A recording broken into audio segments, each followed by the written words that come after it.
किसकी जीत किसकी हार, अब की बार किसकी सरकार।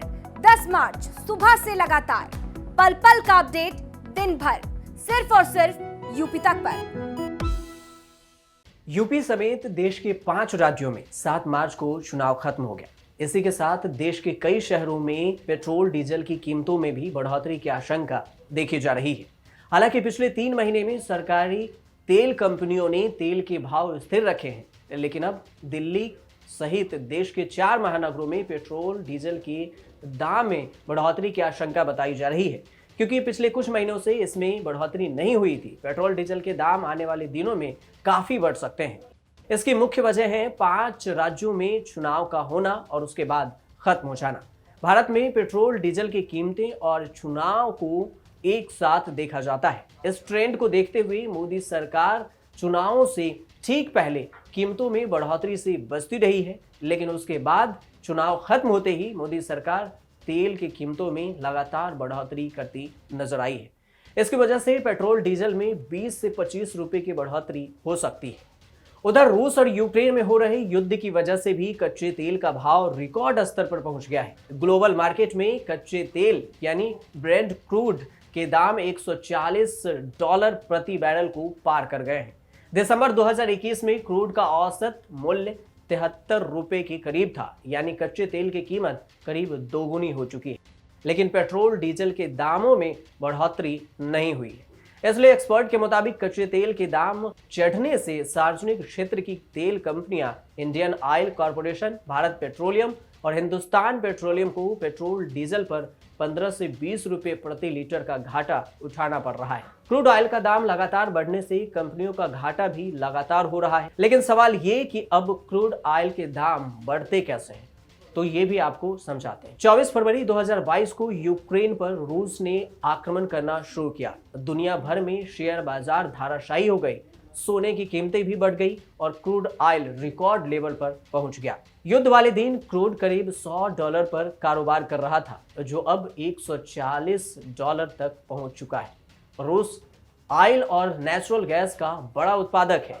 बीपी स्टैटिकल रिव्यू के अनुसार 2020 में रूस क्रूड ऑयल और नेचुरल गैस कंडेंसेंट के उत्पादन के मामले में दूसरे नंबर पर था। इस दौरान रूस ने प्रतिदिन 10.1 मिलियन बैरल का उत्पादन किया।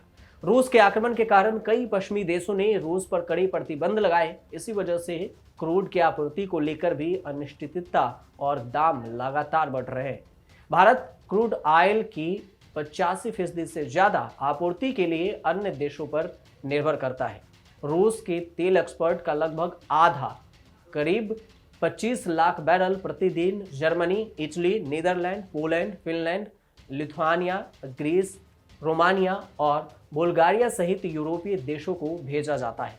हालांकि भारत काफी कम तेल रूस से इंपोर्ट करता है। 2021 में भारत ने रूस से प्रतिदिन 43,400 बैरल तेल का इंपोर्ट किया था।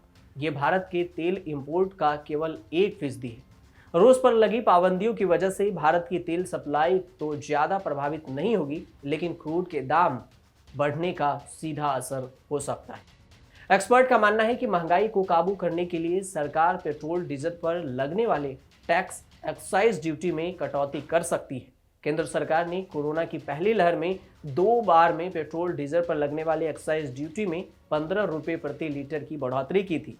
हालांकि इसके बाद 3 नवंबर को पेट्रोल पर 5 और डीजल पर 10 रुपए प्रति लीटर एक्साइज ड्यूटी की कटौती की गई थी। अगर सरकार दाम बढ़ाने के बाद एक्साइज ड्यूटी में कटौती नहीं करती है तो महंगाई बेकाबू हो सकती है। अब सवाल यह आता है कि आखिर पेट्रोल डीजल के दाम में बढ़ोतरी कैसे होती है और ये कैसे निर्धारित होता है कि पेट्रोल डीजल के दाम में बढ़ोतरी हो जाएगी। जून 2010 तक सरकार पेट्रोल की कीमत निर्धारित करती थी और हर 15 दिन में इसे बदला जाता था। 26 जून 2010 के बाद सरकार ने पेट्रोल की कीमतों का निर्धारण ऑयल कंपनियों के ऊपर छोड़ दिया। इसी तरह अक्टूबर 2014 तक डीजल की भी सरकार निर्धारित करती थी कीमतें, लेकिन 19 अक्टूबर 2014 से सरकार ने ये काम भी ऑयल कंपनियों को सौंप दिया। अभी ऑयल कंपनियां अंतर्राष्ट्रीय मार्केट में कच्चे तेल की कीमत, exchange rate, tax, petrol diesel के ट्रांसपोर्टेशन का खर्च और बाकी कई चीजों को ध्यान में रखते हुए रोजाना पेट्रोल डीजल की कीमत निर्धारित करती है। रूस और यूक्रेन में हो रहे युद्ध के कारण रुपए की कमजोरी ने भी चिंता बढ़ा दी है। डॉलर के मुकाबले रुपया 83 पैसे की कमजोरी के साथ 77 रुपए रिकॉर्ड निचले स्तर पर बंद हुआ है। इस साल रुपए में अब तक 3.60% की गिरावट आ चुकी है। एक्सपर्ट के अनुसार 78 के लेवल तक जा सकता है। डॉलर के मुकाबले रुपए का कमजोर होना सीधे असर इंपोर्ट पर पड़ता है। जैसे जैसे रुपया गिरता है, कच्चे तेल के इंपोर्ट बिल में भी बढ़ोतरी होती है।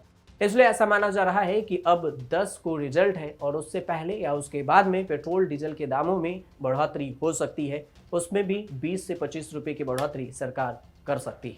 आप देखते रहिए न्यूज़ तक।